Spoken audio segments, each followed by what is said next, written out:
પ્રણામ મિત્રો, મારા વાંચનમાંથી થોડો સ્વાધ્યાય કરી લઈએ.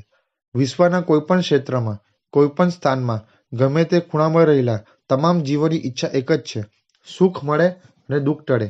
દરેકને સુખ જોઈએ છે અને દુઃખ દૂર કરવું છે.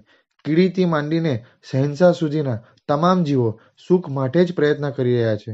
કીડીને સાકરમાં સુખ લાગ્યું તો સાકર તરફ દોડે છે. નાનો બાળક રમકડા પાછળ દોડે છે. યુવાન કન્યા પાછળ દોડે છે. નેતાને સીટમાં સુખ લાગ્યું તો એને મેળવવાના પ્રયત્નો કરે છે. જન્મ્યા ત્યારથી સુખ મેળવવા માટે જ મહેનત કરવા છતાં મરે ત્યાં સુધી કોઈ પણ વ્યક્તિ એમ નથી કહી શકતો કે હું સંપૂર્ણ સુખી છું. વિશ્વની મોટી મોટી સેલિબ્રિટીઓ પણ એમ નથી કહી શકતી કે અમને અંશ માત્ર દુઃખ નથી, અમે સંપૂર્ણ સુખી છીએ. તમારા સંપર્કમાં એવી કોઈ વ્યક્તિ છે જેની સુખ મેળવવાની ઈચ્છા પૂરી થઈ હોય, મતલબ કે એ સંપૂર્ણ સુખી હોય? પદાર્થોમાં સાચું સુખ નથી. તમે ક્યારેય વિચાર્યું છે કે તમને જેમાં સુખ લાગે છે તે ચીજ, વસ્તુ, સામગ્રી જેની પાસે છે એ સુખી થઈ ગયો કે નહીં?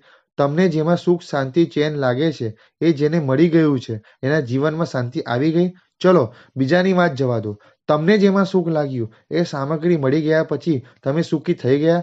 શરીર સ્વસ્થ હોય, સામગ્રી હાજર હોય પછી પણ સુખ હોય જ એવો નિયમ છે? તમે ઓફિસમાં બેઠા છો, અચાનક બેલ વાગી અને તમને ડાઉટ પડ્યો કે ઇન્કમટેક્સ ઓફિસર હશે તો? બોલો, એ વખતે તમે એસી રૂમમાં રિવોલ્વિંગ ચેર પર બેઠા છો, કોલ્ડ્રિંકનો ગ્લાસ હાથમાં છે, સામે મોટી પાર્ટી બેઠી છે, કરોડોનો બિઝનેસ થાય તેમ છે, છતાં ત્યારે આનંદનો અનુભવ થાય? આનંદની વાત જવા દો, પરસેવો છૂટી જાય ને, દરવાજાના ટકોરા સાંભળીને છાતીના ધબકારા વધી જાય ને. શરીર સ્વસ્થ છે, સામગ્રી હાજર છે, છતાં સુખ ન હોય, આવું બને ને? તો હવે શોધવું પડશે કે ખરેખર સુખ ક્યાં, સુખ શેમાં, શું મળે તો 24/7 સુખનો અનુભવ થાય. વાસ્તવિક દ્રષ્ટિએ વિચારીએ તો સામગ્રીમાં સુખ તો નથી, ઉલટાનું એ આવીને આપણું હતું એ સુખ પણ છીનવી લે છે ને આપણને વધુ દુઃખી કરે છે. તમે વસ્તુને જેમ જેમ ભોગવો તેમ તેમ એના ગુલામ બનતા જાઓ છો. કેરીની સિઝન શરૂ નહોતી થઈ ત્યાં સુધી તમે રોટલી, શાક, દાળ, ભાત જમતા હતા. તમને એમાં સુખનો અનુભવ થતો હતો. કેરી શરૂ થઈ, તમે રોટલી રસ ખાધો, તમને લાગ્યું કે સુખ વધ્યું. પણ બીજા દિવસે ચૌદસ એટલે 14મા ક્રમે આવતી તિથિ. જૈનો માટે આવી તિથિઓમાં લીલા શાકભાજી અને ફળોનો ત્યાગ હોય છે. ચૌદસ આવી, કેરી ન મળી, કેરી શરૂ નહોતી થઈ ત્યારે પણ કેરી નહોતી, આજે પણ કેરી નથી, છતાં ત્યારે રોટલી, શાક, દાળ ભાતમાં જે સુખ હતું તે આજે અનુભવાશે? તો કેરીએ આવીને શું કર્યું? તમારું હતું એ સુખ પણ છીનવી લીધું. પદાર્થો તમને ગુલામ બનાવે છે. સંસારની દરેક આઈટમ આવી જ છે. તમે ફ્લેટમાંથી બંગલામાં ગયા, ધંધામાં નુકસાન થયું એટલે ફરી બંગલો છોડીને ફ્લેટમાં આવવું પડ્યું. હવે ફ્લેટમાં પહેલા જેવું સુખ અનુભવાશે? બંગલાએ તમને એના ગુલામ બનાવ્યા અને તમારું ફ્લેટનું સુખ પણ છીનવી લીધું. બાઇકમાંથી ગાડી આવી, ટેમ્પરરી લાગ્યું કે સુખ વધ્યું, પણ હકીકતમાં ગાડીએ આવીને દુઃખ વધાર્યું છે. કારણ કે હવે જ્યારે પરિસ્થિતિ વસાત ગાડીમાંથી બાઇક આવશે ત્યારે અત્યંત દુઃખનો અનુભવ થશે. બોલો, આ દુઃખ ક્યાંથી આવ્યું? જો બાઇકમાં દુઃખ હોત તો પહેલા પણ દુઃખનો અનુભવ થાત, પણ પહેલા તો દુઃખનો અનુભવ નહોતો થતો, માટે માનવું જ પડે કે ગાડીએ આપણું દુઃખ વધાર્યું. એટલે સંસારની દરેક આઈટમ તમને ગુલામ બનાવીને દુઃખને વધારવાનું કામ કરે છે. દારૂડિયાને દારૂનું વ્યસન હોય એટલે દારૂ ન મળે તો બેચેન થઈ જાય, માથાની નસો ખેંચાય, શરીર ખેંચાય, ચેન ન પડે. એક્ઝેક્ટ આવું સંસારના પદાર્થોમાં થાય છે. તમે એસી, પંખાની આદત પાડી દીધી. હવે ક્યારેક લાઇટ જતી રહે તો તમે બેચેન બની જશો, દુઃખી થઈ જશો. આવો જ અનુભવ છે ને? નોકર રોજ ગાડીનો દરવાજો ખોલતો હોય અને એક દિવસ ભૂલી જાય તો પણ ગુસ્સો આવી જાય ને? પત્ની રોજ સ્માઇલ આપે પણ એક દિવસ સામે ન જુએ તો મન અપસેટ થઈ જાય ને? પત્ની રોજ સ્વાદિષ્ટ રસોઈ બનાવીને પ્રેમથી જમાડે પણ એક દિવસ મીઠું નાખવાનું રહી જાય તો ગુસ્સો આવી જાય ને? કે રોજ તો સારું બનાવે છે ને, એવું વિચારીને સ્વસ્થતાપૂર્વક જમી લો. રોજ 3 વાગે એટલે ચા પીવા જોઈએ. ક્યારેક સંજોગવશાત ન મળે તો સ્વસ્થતા તકે કે માથું દુખવા આવી જાય. આવી તો કેટલી વસ્તુના તમે ગુલામ છો.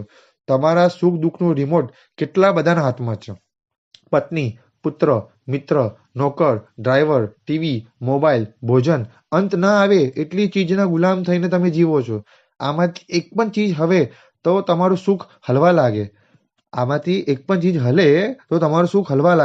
પત્ની સહેજ મોડું બગાડે તો પણ મન અપસેટ થઈ જાય. દીકરો એસએસસીમાં ફેલ થાય તો પણ દુઃખી થઈ જાઓ. મિત્ર વિશ્વાસઘાત કરે તો દુઃખી થઈ જાઓ. નોકર કામ બરાબર ન કરે તો પણ ગુસ્સો આવી જાય. બરાબર ને? વિચારો કેટલી ચીજના તમે ગુલામ છો. કોઈ માણસ દારૂનો વ્યસની થઈ ગયો છે, દારૂ ન મળે તો બેચેન બેચેન થઈ જાય છે, તરફડવા લાગે છે. તેની આવી સ્થિતિ જોઈને તમને શું વિચાર આવે? એક સજ્જન તરીકે તમે એને શું સલાહ આપો? સભા કે આ દારૂના પનારે પડવા જેવું નથી. જીવન બરબાદ થઈ જશે. જે સિગરેટનો ગુલામ છે એને પણ આ જ સલાહ આપશો ને? જેને ગુટખા ખાવાની કુટેવ છે તેને તેને પણ આવું જ કહેશો ને? સભા કે હાજી. તો પછી સંસારની સામગ્રીના ગુલામ એવા તમને મારે શું સલાહ આપવાની? ભાઈ, સુખી થવું હોય તો ગુલામી છોડ, નહીતર બરબાદ થઈ જઈશ. જે લોકો પૈસાના ગુલામ થઈ ગયા છે, આખો દિવસ જેને પૈસાના જ વિચાર આવે, એને મેળવવાના પ્લાન બનાવે, પૈસાની ધૂનમાં પરિવારને પણ ભૂલી જાય, પૈસા માટે શાંતિથી ખાઈ પણ નહીં. આવા લોકોને બિઝનેસમાં કંઈ પણ ઊંચું નીચું થાય તો એ સ્વસ્થ રહી શકે? ના, એ દુઃખી દુઃખી થઈ જાય, આગળ વધીને ડિપ્રેશનમાં આવી જાય અને ક્યારેક તો આત્મહત્યા પણ કરી લે. જે પત્નીના ગુલામ છે, પત્ની પ્રત્યે અતિશય રાગ છે, એ લોકોને પત્ની ક્યારેક સ્માઇલ ના આપે તો પણ ચેન ન પડે. અને જો પત્ની મરી જાય તો બિચારાની હાલત અત્યંત દયનીય થઈ જાય. ચારે બાજુ એને પત્ની જ દેખાય, આખો દિવસ પત્નીના જ વિચારો આવ્યા કરે. જે કોલેજના છોકરા કે છોકરીને એકબીજા પ્રત્યે રાગ થઈ ગયો, એકબીજાના ગુલામ થઈ ગયા, પછી શું થાય? નક્કી કરેલા ટાઈમે એકબીજાની રાહ જોયા કરે, સતત બારી કે દરવાજા સામે નજર જ હોય. એ આવી એ જ વિચારો માઇન્ડમાં ચાલતા હોય, અથવા મોબાઈલમાં મેસેજ કર્યા કરે. નીકળી? ક્યાં સુધી પહોંચ્યું? આટલું લેટ કેમ થયું? એ ન આવે ત્યાં સુધી મોબાઈલમાં એના ફોટાને જોયા કરે.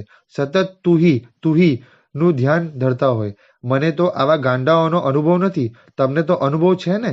બોલો, એને મળવા શું ન કરે? માતા પિતાથી પણ છૂપું કરે. જો માતા પિતાને ખબર પડી જાય અને અટકાવે તો જેમણે આટલા ઉપકાર કર્યા છે એવા માતા પિતા પણ દુશ્મન લાગે. એમને ધમકી આપે કે એ નહીં મળે તો મરી જઈશ. હાથ પર બ્લેડ મારે. આગળ વધીને કેટલાક તો સુસાઇડ પણ કરી લે. મતલબ કે સંસારના પદાર્થો તમને સુખ નથી આપતા, પણ તમને પોતાના ગુલામ બનાવે છે. એકવાર તમે એના ગુલામ બની ગયા પછી એ પદાર્થ તમને નહીં મળે તો તમે બેચેન બની જશો, અપસેટ થઈ જશો. એ પદાર્થને ભોગવ્યા પહેલા જે સુખ હતું એ પણ જતું રહેશે. પદાર્થોમાં સુખ નથી, દુઃખનો પ્રતિકાર છે. હવે તમને એવું થશે કે પદાર્થની ગુલામીમાં પણ ક્ષણિક સુખનો તો અનુભવ થાય છે ને, પરંતુ એ વાસ્તવિક સુખ નથી, દુઃખનો પ્રતિકાર છે. તમારી પાસે દુઃખ સ્ટોકમાં હોય તો જ સંસારના પદાર્થ તમને સુખ આપી શકે. ભૂખનું દુઃખ હોય તો ભોજન સુખ આપે, તરસનું દુઃખ હોય તો કોલ્ડ્રિંક્સમાં મજા આવે, ગરમીનું દુઃખ હોય તો એસી આનંદ આપે. ભૂખ, તરસ કે ગરમીનું દુઃખ ન હોય તો ભોજન, કોલ્ડ્રિંક કે એસી સુખ આપી શકે? માટે સંસારની સામગ્રી સુખ તો નથી આપતી, પણ દુઃખનો ટેમ્પરરી પ્રતિકાર જ કરે છે. પહેલા ચિત્તમાં દુઃખ પેદા થાય, પછી સંસારના પદાર્થો એ ઊભા થયેલા દુઃખને શાંત કરે, પીડાને ટેમ્પરરી દૂર કરી રાહત આપે. માટે એ સુખ નથી, દુઃખનો પ્રતિકાર છે. છતાં તમને એમાં સુખ લાગે છે. માથું દુખે ત્યારે ક્રોસિન લઈએ તો રાહત લાગે, શાંતિ થઈ જાય. તો ક્રોસિન અને સંસારના પદાર્થમાં શું ફરક છે? ક્રોસિન દુખાવાના દુઃખને દૂર કરે છે. સંસારના પદાર્થો ભૂખ, તરસ, ઠંડી, ગરમી, તલફ વગેરે દુઃખ ચિત્તમાં પેદા થાય એને દૂર કરે છે. જો ક્રોસિન સુખ નથી તો સંસારના પદાર્થોને સુખ કેવી રીતે કહેવાય? સુખ દુઃખનું કારણ મન છે.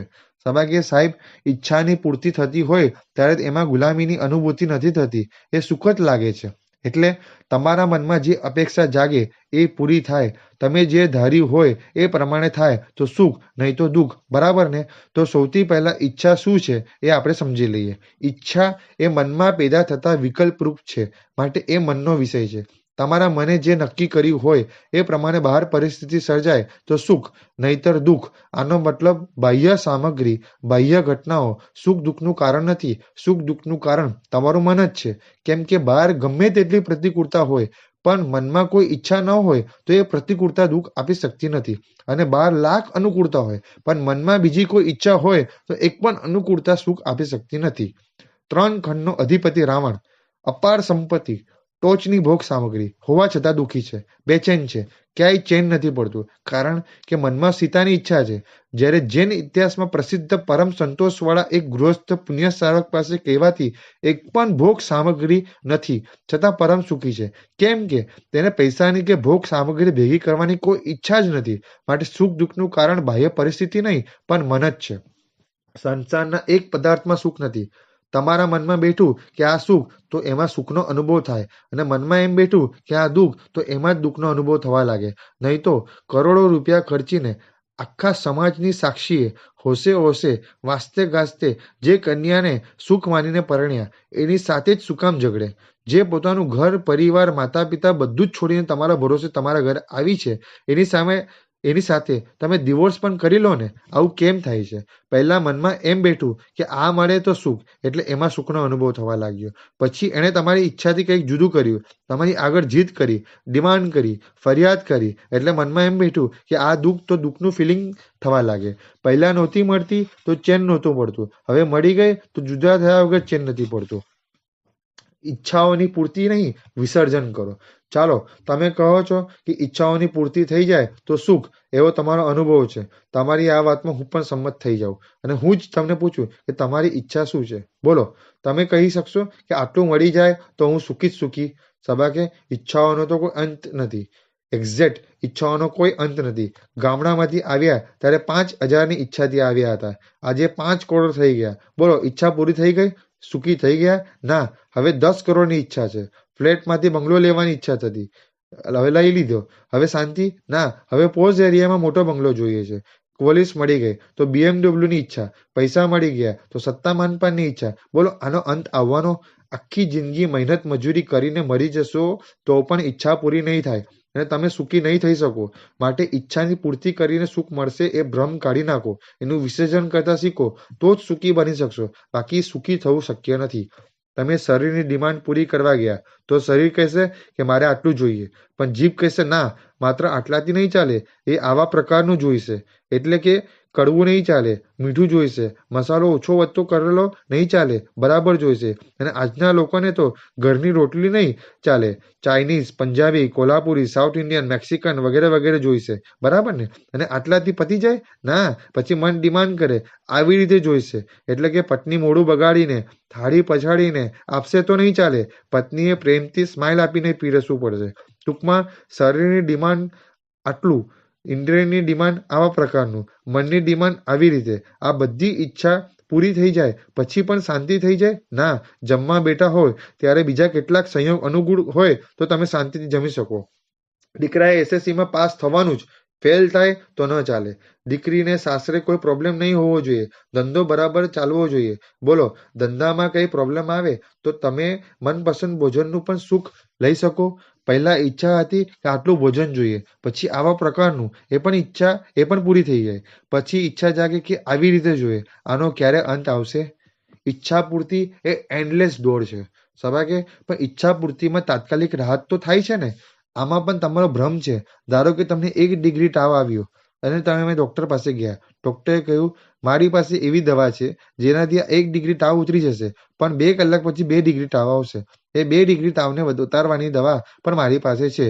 એ લેશો એટલે 2 ડિગ્રી તાવ ઉતરી જશે, પણ એના 2 કલાક પછી 4 ડિગ્રી તાવ આવશે. એની પણ મારી પાસે દવા છે. એનાથી એ 4 ડિગ્રી તાવ ઉતરી જશે, પછી 6 ડિગ્રી તાવ આવશે. પછી એ 6 ડિગ્રી તાવ ઉતારવાની દવા મારી પાસે નથી. તો આવા ડોક્ટરની દવા તમે લેશો? સબાકે, દવા ડોક્ટરની લેવાય, હજામની નહીં સાહેબ. કેમ? તમે જ કહ્યું ને, તાત્કાલિક રાહત તો થાય છે ને, પણ તમે શરીરના વિષયમાં એવા ડોક્ટરને હજામ કહો છો. જો જેનાથી ડબલ તાવ આવવાનો હોય એવી દવા ન લેવાય, તો જેનાથી ઈચ્છાઓ ડબલ ઉછળવાની હોય એવી સંસારની સામગ્રી લેવાય? તમને સંસારના પદાર્થની ઈચ્છા જાગી, એને મેળવવા તમે મહેનત કરી, પુણ્યનો સાથ હતો એટલે તમને સફળતા મળી પણ ગઈ, પણ એટલાથી શાંતિ નથી થતી. પછી ઈચ્છા ડબલ જોરથી ઉછળશે, પુણ્યના ઓગે એ પણ પૂરી થઈ જશે. પણ આવું કરતા કરતા એક સમય એવો આવશે કે ઈચ્છા અત્યંત તીવ્ર બની ગઈ હશે અને સામે પુણ્યનો સ્ટોક નહીં હોય, એટલે એ પૂરી નહીં થાય. પછી ચેન નહીં પડે, મરવાના વિચાર આવશે, છેલ્લે આત્મહત્યા પણ કરી લેશો. અને આજે દેખાય જ છે કે લુખ્ખો રોટલો ખાઈને જીવનારા ગરીબો આત્મહત્યા નથી કરતા, પણ જેની પાસે લખલૂટ સંપત્તિ છે, ટોચની અનુકૂળતા છે, એવા કરોડપતિઓ આત્મહત્યા કરે છે. કારણ કે એણે એની ઈચ્છાઓને પૂરી કરીને એટલી તીવ્ર બનાવી દીધી છે કે હવે એક ઈચ્છા પણ પૂરી ન થાય તો એનાથી સહન ન થાય અને એ આત્મહત્યા સુધી પહોંચી જાય. જે ભોજન સામે તમે નજર કરવા પણ ઈચ્છતા નથી, એવા વધેલા ઘટેલા ભોજનને મેળવીને ભિખારી ખુશ થઈ જાય છે, કારણ કે એની ઈચ્છા માત્ર પેટ ભરવાની છે. જ્યારે તમે તમારી ઈચ્છાઓની પૂર્તિ કરીને એટલી બધી તીવ્ર બનાવી દીધી છે કે ઘરે 25 આઈટમ હોય, પત્ની પ્રેમથી જમાડતી હોય, તો પણ હોટલ, ઢાબા અને લારીમાં જઈને ખાવાની ઈચ્છા થાય છે. ટૂંકમાં, ઈચ્છાઓનો કોઈ અંત નથી. તમે એક ઈચ્છા પૂરી કરો એટલામાં બીજી ઈચ્છા પેદા થઈ જ જાય. તમે એક કામ કરો, 200 પેજની એક નોટ લો, એમાં તમારી ઈચ્છાઓ લખવા માંડો કે આટલી ઈચ્છા પૂરી થઈ જાય પછી હું સુખી. પણ શરત એટલી કે એ લખીને આપ્યા પછી આખી જિંદગીમાં બીજી એક પણ ચીજની ડિમાન્ડ કરી શકાશે નહીં. બોલો, લખી શકશો? પહેલા વિચાર આવશે 5 કરોડ રૂપિયા, 5,000 સ્ક્વેર ફૂટ બંગલો, અનુકૂળ પત્ની અને એક દીકરો, આટલું હોય તો બસ. પછી વિચાર આવશે દીકરો હોશિયાર હોવો જોઈએ, માનતો હોવો જોઈએ, ગમે ત્યાં ભટકતો હોય તો નહીં ચાલે. સારું, આવો દીકરો પણ મળી ગયો પછી પૂરું? ના, પછી એના માટે યોગ્ય કન્યા મળવી જોઈએ, એ પણ ડાહી, સમજુ, હોશિયાર, સમર્પિત હોવી જોઈએ. પછી એને પુત્ર ન જન્મે તો પણ ન ચાલે, એટલે એને પણ એક પુત્ર હોવો જોઈએ. બોલો, આનો કોઈ અંત આવશે? તમે પહેલા જે લખ્યું હશે એને બીજી વાર વાંચશો તો બીજી 2 લાઈન ઉમેરવાનું મન થશે.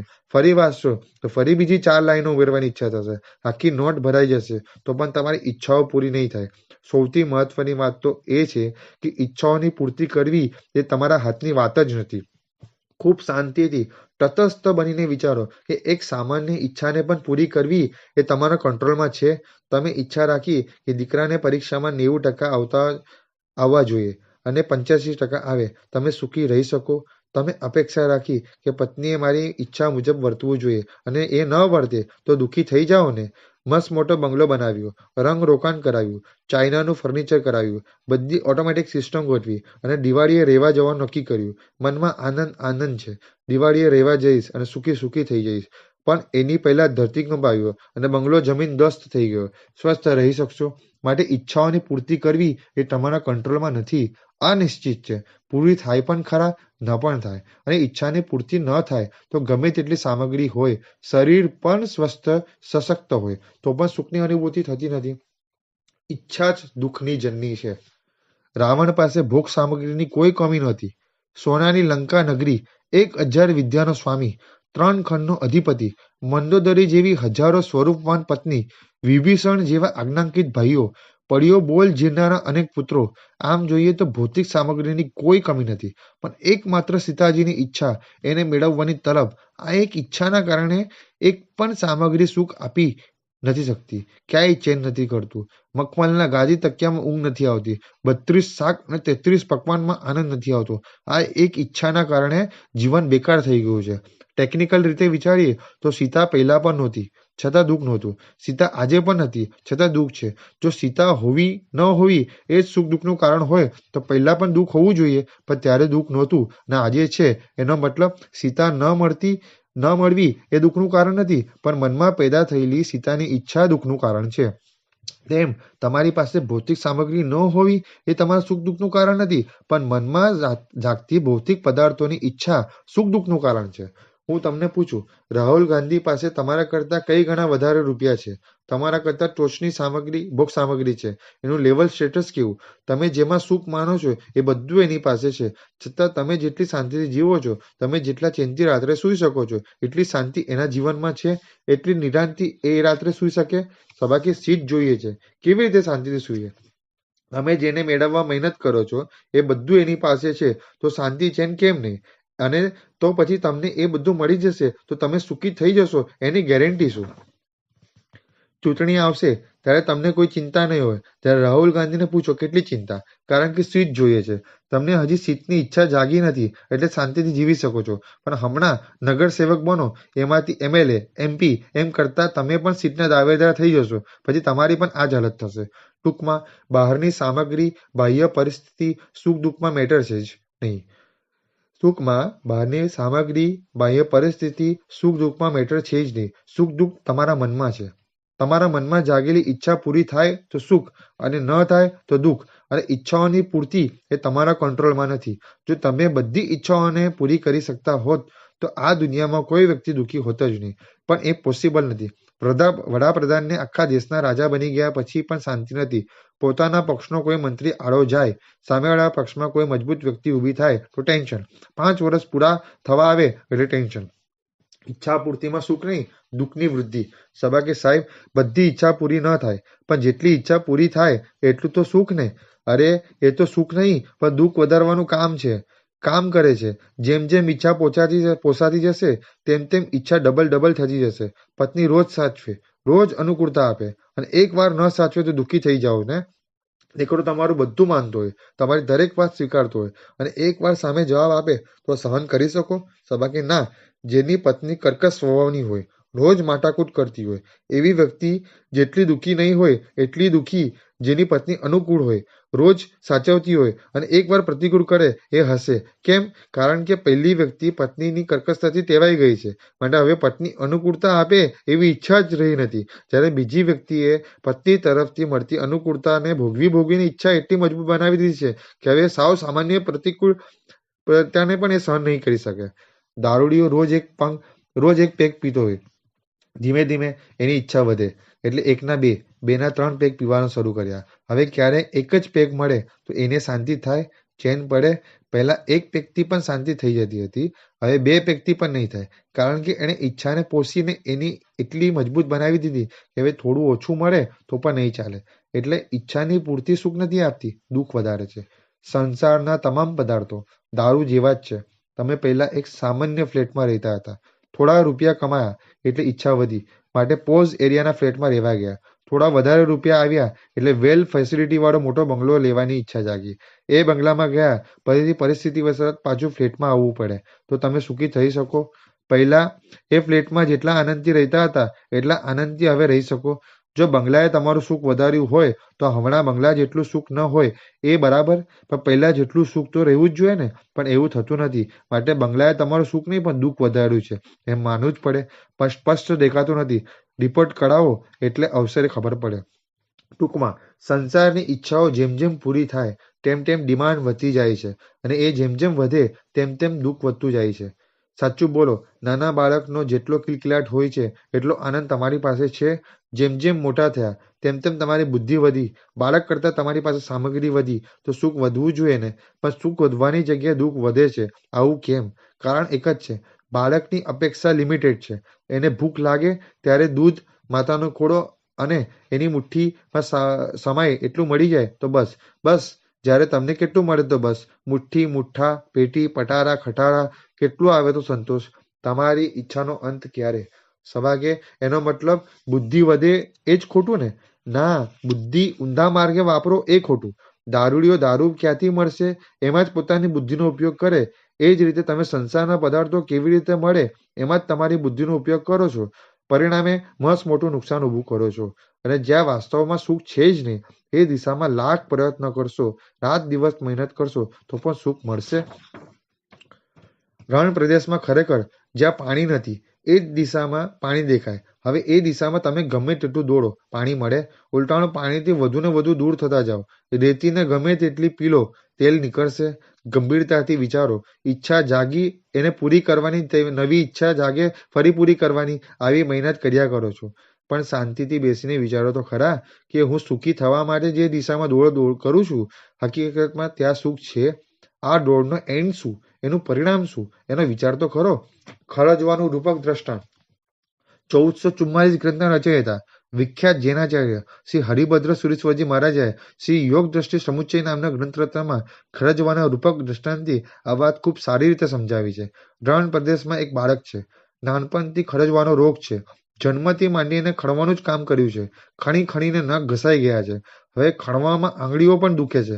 શરીર પર ઉજરડા પડી ગયા છે. ભયંકર બળતરા થાય છે. એણે દુનિયામાં બીજું કંઈ જોયું નથી. એકવાર એ રણમાંથી એક માણસ માટે ઘાસનો ભારો લઈને જઈ રહ્યો હતો. એમાંથી એક સૂકા ઘાસનું તણખલું નીચે પડી ગયું. બાળકના હાથમાં આવ્યું. એણે એનાથી ખણવાનું શરૂ કર્યું. એને એ ગમી ગયું, કારણ કે ખણવામાં થતો નખનો દુખાવો ન રહ્યો. એને મજેથી સળીથી ખણાયું. એ ખુશ થઈ ગયો. એણે માણસ પાસે આવી બીજી સળી માંગી. માણસે પૂછ્યું, તારે સળી કેમ જોઈએ છે? બાળકે કહ્યું, મને એનાથી ખણવામાં સારું રહે છે. માણસે એનું શરીર જોયું. ખબર પડી ગઈ કે ભયંકર ખરજવું છે. એ માણસ વૈદ્ય હતો. વૈદ્યે કહ્યું, મારી પાસે એક એવું ઔષધ છે, એ તું લઈશ તો તને આ ખરજવું જ મટી જશે. પછી તને ખણજ આવશે જ નહીં. એટલે આ સળીની પણ જરૂર નહીં પડે. બાળકને લાગે છે આ મારી મજા છીનવી લેવા માંગે છે, કારણ કે એને ખણવામાં મજા આવે છે. હવે જો ખરજવું જ મટી જાય તો પછી મજા શું? એ બાળક વૈદ્યને કહે છે, તમારે મને સળી આપવી હોય તો આપો, નહીંતર મારે તમારું કંઈ કામ નથી. વેદ બાળકને ઘણું સમજાવે છે. ખરજવું રોગ છે. ખણવાની મજા એ મૂર્ખામી છે. ખરજવું મળશે અને આરોગ્ય પામશે તો કાયમે સુખી થઈશ. પણ બાળક વેદનું કાંઈ જ સાંભળવા તૈયાર નથી. આ રૂપક દ્રષ્ટાંત દ્વારા શ્રી હરિભદ્ર સુરી મહારાજા સમજાવે છે કે અનાદિકાળથી જીવને સંસારના પદાર્થોની તૃષ્ણારૂપ ખરજવાનો રોગ છે. એ તૃષ્ણાને સંતોષવામાં જ જીવે અત્યાર સુધીનો સમય પસાર કર્યો છે. જેમ એ બાળકને ખણવાના કારણે રોગ વધતો ગયો, નખ ઘસાઈ ગયા, દુખવા લાગ્યા, એમાંથી લોહી નીકળવા લાગ્યું, ભયંકર પીડા થવા લાગી, તેમ આ જીવની સ્થિતિ પણ એવી જ છે. એવી જ થઈ છે. ઈચ્છાઓની પૂર્તિ કરે એટલે ઈચ્છારૂપ ખરજવું પ્રબળ બનતું જાય અને પુણ્યનો સ્ટોક પૂરો થવાના કારણે ભૌતિક સામગ્રી ન મળે એટલે પીડા વધતી જાય. નાના હતા ત્યારે મુઠ્ઠીમાં સમય એટલું મળી જાય તો ખુશ હતા. મોટા થયા, સમજણ આવી, બુદ્ધિનો વિકાસ થયો, દુનિયા જોઈ એટલે વધુને વધુ ઈચ્છાઓ જાગવા માંડી. ગામડામાંથી શહેરમાં આવ્યા ત્યારે 5,000ની ઈચ્છાથી આવ્યા હતા. આજે કેટલા છે છતાં ઈચ્છા પૂરી થઈ ગઈ એવું લાગે છે. માટે સમજો આ ખરજવું છે. જેમ જેમ ખણશો તેમ તેમ રોગ વધતો જશે, બળતરા વધતી જશે. અંતે એક સમય એવો આવશે કે પુણ્યનો સ્ટોક ખલાસ થઈ ગયો હશે એટલે ઈચ્છા પૂર્તિના સાધનો નહીં મળે અને ઈચ્છા અત્યંત પ્રબળ બની ગયા હશે. ઈચ્છા પ્રબળ અને પૂર્તિને નો એક ચાન્સ નહીં, પછી એક્સ્ટ્રીમ પીડાનો અનુભવ થશે. જ્યાં સુખ નથી ત્યાં સુખની શોધ એ મૂર્ખતા છે. ખુદ ભગવાન આપણને એવું સમજાવે છે કે આ ભૌતિક પદાર્થો લેવા જેવા નથી. એ માત્ર દુઃખ પીડામાં વધારો કરવાનું જ કામ કરે છે. ઈચ્છાઓની પૂર્તિ કરીને ક્યારેય સુખ શાંતિ ચેન મળવાના નથી. સુખી થવું હશે, દુઃખ દૂર કરવું હશે તો ધર્મરૂપી ઔષધનું સેવન કરવું જ પડશે. પણ તમને એ બાળકની જેમ એવા વિચાર આવે છે કે ભૌતિક પદાર્થોને છોડી દઈએ તો સુખ શું, મજા શું? બરાબર ને? પણ આ અજ્ઞાનતા છે. ખરેખર આ મજા નથી પણ ભયંકર સજા છે. ધર્મરૂપી ઔષધથી તૃષ્ણારૂપી રોગ જશે, સમતારૂપી આરોગ્ય પ્રાપ્ત થશે. પછી તૃષ્ણારૂપ ખરજવું રહેશે નહીં તો ભૌતિક પદાર્થરૂપ ખણવાના સાધનની જરૂર પડશે નહીં. પરિણામે સમતારૂપ આરોગ્યનું સુખ માણી શકશું. આ વાત બરાબર સમજવી જોઈએ. સુખ આપણા હાથમાં જ છે. પણ તૃષ્ણારૂપી રોગને કારણે સુખ બહાર દેખાય છે. શાસ્ત્રમાં વાત આવે છે, એક ડોશીમાની સોય ખોવાઈ ગઈ. એ બાળ સ્ટ્રીટ લાઇટમાં સોય શોધી રહ્યા છે. ત્યાં આજુબાજુના છોકરાઓ રમતા હતા. એ સારા સંસ્કારી હતા. આ જમાનાના છોકરા જેવા નહોતા. માટે એ બધા ડોશીમા પાસે આવીને એમને મદદ કરવા માટે સોય શોધવા લાગ્યા. ઘણીવાર શોધવા છતાં સોય મળતી નથી. એટલે એક હોશિયાર છોકરાએ ડોશીમાને પૂછ્યું કે તમારી સોય એક્ઝેક્ટ ક્યાં ખોવાઈ હતી? ત્યારે ડોશીમાએ કહ્યું, ઘરના ઓરડામાં. ત્યારે છોકરાએ પૂછ્યું, તો તમે અહીં કેમ શોધો છો? તો ડોશીમાએ જવાબ આપ્યો, ઘરમાં અંધારું છે, અહીં અજવાળું છે. હવે એ ડોશીમા આખી જિંદગી બાર સોય શોધશે તો પણ મળશે ના, કારણ કે જ્યાં નથી ત્યાં શોધે છે. તમારી હાલત પણ આ ડોશીમા જેવી જ નથી. ખરેખર જ્યાં સુખ છે જ નહીં ત્યાં શોધો છો. આખી જિંદગી મહેનત કરશો છતાં સુખી થઈ શકશો? જો ભૌતિક પદાર્થોમાં સુખ હોત તો જેની પાસે ટોચના ભૌતિક પદાર્થો છે એ બધા સુખી હોવા જ જોઈએ અને જેની પાસે એ પદાર્થો નથી એ દુઃખી હોવા જોઈએ. પણ એવું દેખાતું નથી. છતાં એ ભૌતિક પદાર્થોમાં જ સુખ લાગે છે. એનો મતલબ પીળિયો થઈ ગયો છે. પીળિયો થયો હોય ધૂળું પણ પીળું દેખાય, પણ વાસ્તવમાં એ પીળું હોતું નથી. તેમ દુઃખને વધારનારા પદાર્થોમાં સુખ દેખાય છે પણ હકીકતમાં એમાં સુખ નથી. જેમ ચક્કર આવતા હોય તો સ્થિર મકાન હલતું લાગે, તાવ આવ્યો હોય તો મીઠો પેંડો કડવો લાગે અને ઝેર ચડ્યું હોય તો કડવો લીમડો મીઠો લાગે. તેમ તાત્વિક દ્રષ્ટિ તમારી પાસે નહીં હોવાથી દુઃખ આપનારા પદાર્થો તમને સુખ આપનારા લાગે છે. હકીકતમાં જેમ મકાન હલતું નથી, પેંડો કડવો નથી, લીમડો મીઠો નથી, તેમ સંસારના એક પણ પદાર્થમાં સુખ નથી. પરમાત્માના વચનોને પામીને, થોડા વિચારક બનીને, જીવન સાથે ટેલી કરીને વાસ્તવિક તત્વ સુધી પહોંચવું જોઈએ. પ્રભુના તત્વ વગર સુખી થવાનો બીજો કોઈ રસ્તો નથી. હું તમને ઓપન ચેલેન્જ આપું છું. સુખી થવાનો દુનિયામાં કોઈ ઉપાય મળે તો ચોક્કસ લઈ આવજો. આપણે એની પણ ચર્ચા કરશું, કારણ કે આપણે સુખી તો થવું જ છે. હમણાં સમય થયો છે, વિશેષ અવસરે જોઈશું. આવી જ વાતો લઈને ફરી મળીશ. પ્રણામ.